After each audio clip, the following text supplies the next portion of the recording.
देव आनंद का जीवन परिचय।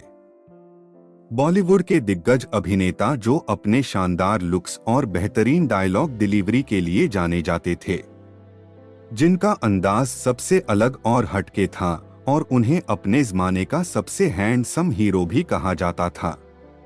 इसके साथ ही उनका व्हाइट शर्ट के साथ काला कोट पहनने का अंदाज भी काफी पॉपुलर रहा। उन्हें इस लुक में देखकर लकड़ियां इस कदर पागल हो जाती थी कि कोर्ट ने भी उन्हें काले कोट पहनने पर बैन लगा दिया था।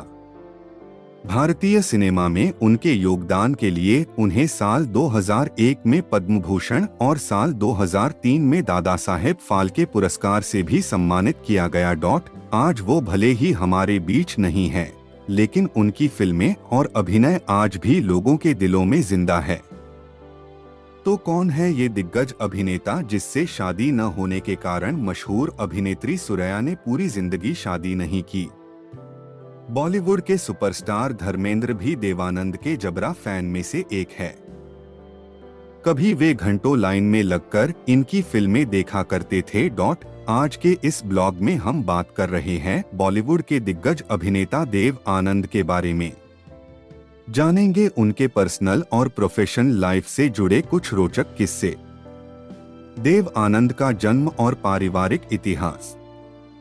देव आनंद का जन्म 26 सितंबर 1923 को गुरुदासपुर, पंजाब में हुआ था, जो वर्तमान में पाकिस्तान के नारोवाल जिला के अंतर्गत आता है। उनके पिता पिशोरी लाल आनंद एक जाने माने वकील थे। देव आनंद 4 भाई थे, जिसमें उनके सबसे बड़े भाई मनमोहन आनंद एक वकील थे, जबकि उनके भाई चेतन आनंद और विजय आनंद हिंदी फिल्म जगत के मशहूर फिल्म निर्देशक थे। उनकी बहन शील कांता कपूर जाने माने फिल्म निर्देशक शेखर कपूर की मां है। देव आनंद की स्कूली शिक्षा सेक्रेड हार्ट स्कूल, डलहौजी से हुई थे।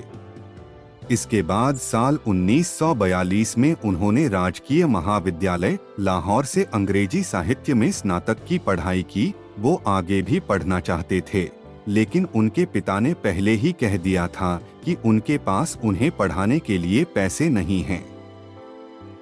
अगर वो आगे पढ़ना चाहते हैं तो नौकरी कर लें।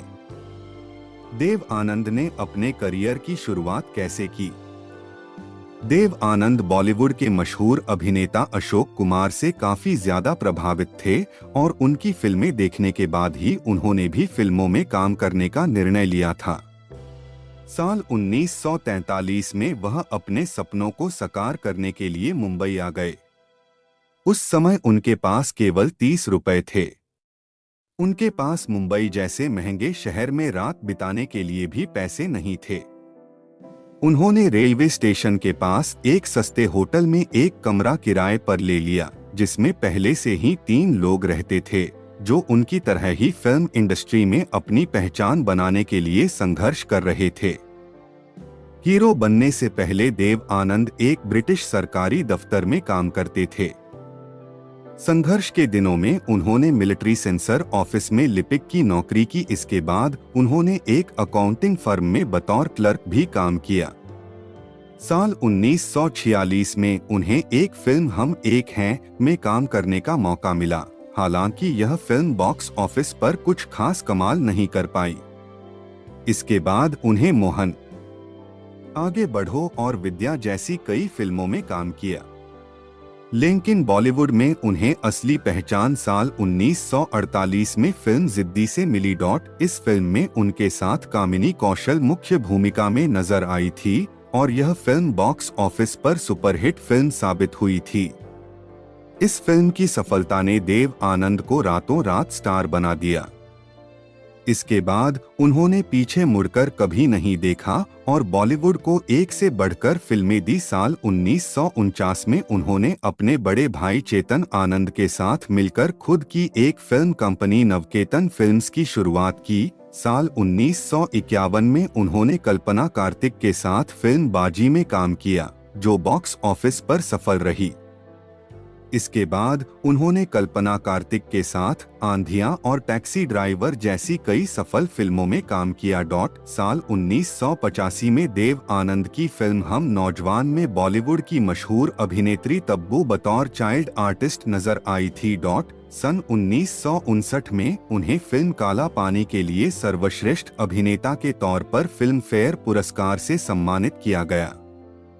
साल 1967 में फिल्म गाइड के लिए उन्हें दूसरी बार सर्वश्रेष्ठ अभिनेता के तौर पर फिल्म फेयर पुरस्कार से सम्मानित किया गया। इसके बाद साल 1992 में film fair lifetime achievement award, साल 2003 में दादा साहेब फाल्के अवार्ड और साल 2001 में देश के चौथे सर्वोच्च नागरिक सम्मान पद्म भूषण अवार्ड से सम्मानित किया गया। देवानंद और सुरैया की लव स्टोरी। देव आनंद और सुरैया की प्रेम कहानी बॉलीवुड के अमर प्रेम कहानियों में से एक है। सुरैया अपने जमाने की एक मशहूर अभिनेत्री होने के साथ ही एक मशहूर गायिका भी थी। वह देव आनंद से इस कदर प्यार करती थीं कि जब उनकी शादी देव आनंद से नहीं हुई तो उन्होंने ताउम्र शादी नहीं करने का फैसला किया। तो चलिए जानते हैं कि देव आनंद और सुरैया की मुलाकात कैसे हुई और किस तरह उनकी नजदीकियां बढ़ी और आखिर दोनों की लव स्टोरी क्यों अधूरी रह गई। देव आनंद और सुरैया की पहली मुलाकात साल 1948 में फिल्म विद्या के सेट पर हुई थी और इसी फिल्म के शूटिंग के दौरान दोनों एक दूसरे को दिल दे बैठे थे। यह वो समय था जब देव आनंद का करियर शुरू हो रहा था, जबकि सुरैया अपने करियर के पीक पर थी। इस फिल्म के गाने किनारे किनारे चले जाएंगे की शूटिंग के दौरान दोनों नाव पर सवार थे और नाव डूब जाती है।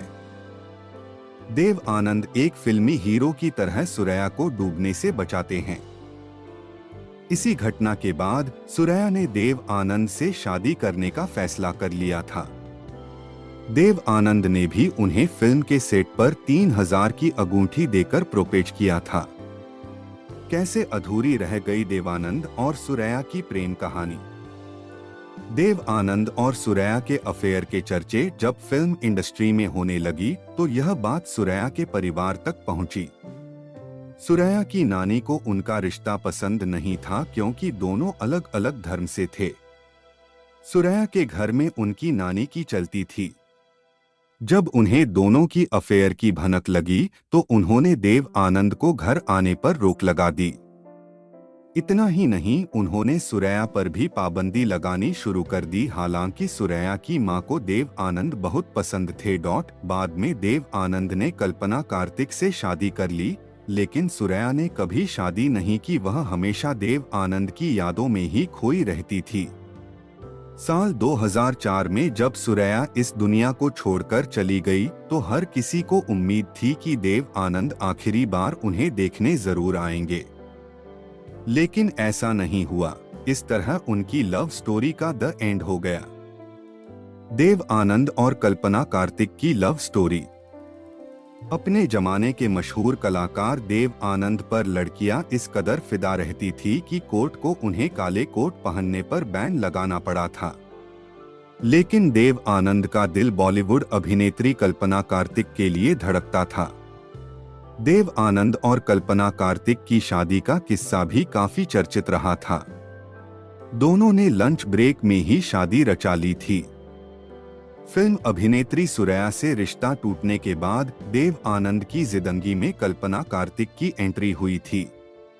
कई फिल्मों में साथ काम करने के दौरान देव आनंद का दिल कल्पना कार्तिक के लिए धड़कने लगा था। कल्पना कार्तिक की गिनती उस समय बॉलीवुड की टॉप अभिनेत्रियों में की जाती थी। देव आनंद और कल्पना कार्तिक की पहली मुलाकात साल 1951 में फिल्म बाजी के सेट पर हुई थी। चेतन आनंद द्वारा निर्मित यह फिल्म कल्पना कार्तिक की पहली फिल्म थी। अपने फिल्मी करियर के दौरान कल्पना ने केवल 5 फिल्मों में ही काम किया और हैरानी की बात यह रही कि इन 5 फिल्म में देव आनंद ही उनके हीरो रहे, जो रियल लाइफ में भी उनके हीरो थे। फिल्म बाजी के बाद साल 1952 में फिल्म आंधियां और साल 1954 में फिल्म हाउस नंबर 44 फीट में भी दोनों ने साथ काम किया। साल 1954 में फिल्म टैक्सी ड्राइवर के सेट पर दोनों को एक दूसरे से प्यार हुआ और फिर एक दिन दोनों ने लंच ब्रेक में ही शादी कर ली। शादी के बाद साल 1957 में कल्पना कार्तिक एक बार फिर देव आनंद के साथ फिल्म 9211 में नजर आई थी। देव आनंद के काला कोट पहनने पर कोर्ट ने क्यों लगाई थी रोक? बॉलीवुड में कई एक्टर आए और गए, लेकिन एक ऐसे एक्टर जिन्होंने अपने टैलेंट से करीब 6 दशकों तक लोगों के दिल पर राज किया, वो थे लीजेंड देव आनंद साहब जी। देव आनंद की एक्टिंग और डायलॉग का हर कोई दीवाना था। अपने हुनर, अदाकारी के जादू से उन्होंने लाखों फैन बनाए। अपने जमाने के फैशन आइकन कहे जाने वाले देव आनंद की एक झलक पाने के लिए लोग बेकरार रहते थे। आज भले ही वो हमारे साथ न हो, लेकिन उनकी फिल्में आज भी उनकी यादों को ताजा करने के लिए बहुत है। देव आनंद का जन्म 26 सितंबर 1923 को पंजाब में हुआ था। देव आनंद ने अपने करियर की शुरुआत साल 1946 से की और उनकी पहली फिल्म का नाम था हम एक है। हालांकि ये फिल्म कुछ ज्यादा हिट साबित नहीं हुई और बाद में उन्होंने एक से बढ़कर एक फिल्मों में काम किया जो सुपरहिट साबित हुई। देव आनंद ने लगभग 116 फिल्मों में काम किया। बता दें कि लड़कियां देव आनंद की एक झलक पाने के लिए किसी भी हद तक चली जाती थी। फिल्मों के साथ साथ देव आनंद के जिंदगी के जुड़े किस्से काफी मशहूर थे। साल 2011 में दिल का दौरा पड़ने से उनकी मौत लंदन में हो गई थी। देव आनंद के काले कोट पर क्यों लगी थी रोक? देव आनंद एक ऐसे एक्टर थे जिनके पहनावे पर कोर्ट को भी दखल देना पड़ गया था। वह अपने जमाने में काले कोट को लेकर काफी सुर्खियों में रहे। जब वह काला कोट पहनकर पब्लिक प्लेस में निकलते थे तो उनकी एक झलक पाने के लिए लोग दीवाने हो जाते थे। उस दौर में देव आनंद का काला कोट और व्हाइट शर्ट बहुत ज्यादा पॉपुलर हुआ। हर कोई उनके एक लुक को देखने के लिए दीवाने हो जाते थे। यहाँ तक कि लोग उनके स्टाइल को कॉपी करने की कोशिश करते थे, लेकिन कोई भी उन्हें टक्कर नहीं दे पाता था। देव आनंद की फिल्म काला पानी के बाद उनके काले कोट पहनने पर कोर्ट ने रोक लगा दी थी। कहा जाता है कि देव आनंद ने इस फिल्म में काला कोट पहना था जिसमें वह काफी हैंडसम दिख रहे थे। वह जब भी काले कोट में बाहर निकलते तो उनकी एक झलक पाने के लिए लड़कियां छत से कूद जाती थी। देव आनंद की दीवानगी को देखते हुए कोर्ट ने उन्हें पब्लिक प्लेस में काला कोट पहनने पर बैन लगा दिया था। जब सुरैया को प्रपोज करने के लिए खरीदी थी अंगूठी। देव आनंद की फिल्म विद्या में देव आनंद को सुरैया से प्यार हो गया था। देव आनंद ने फिल्म के सेट से किसी से 3000 रुपए लेकर सुरैया के लिए एक अंगूठी खरीदी थी और सुरैया को प्रपोज किया था। लेकिन सुरैया की नानी को ये रिश्ता मंजूर नहीं, जिसके बाद वह सारी उम्र कुंवारी रही।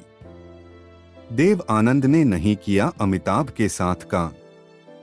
देव आनंद ने बॉलीवुड के कई दिग्गज अभिनेताओं के साथ फिल्मों में काम किया सिवाय अमिताभ बच्चन के। माना जाता है कि अमिताभ बच्चन जंजीर फिल्म में काम कर रहे थे जो पहले देव आनंद के लिए कास्ट की गई थी। फिल्मों में खुद को मरा हुआ नहीं देखना चाहते थे देव आनंद। देव आनंद खुद को कभी भी फिल्मों में मरा हुआ नहीं दिखाना चाहते थे।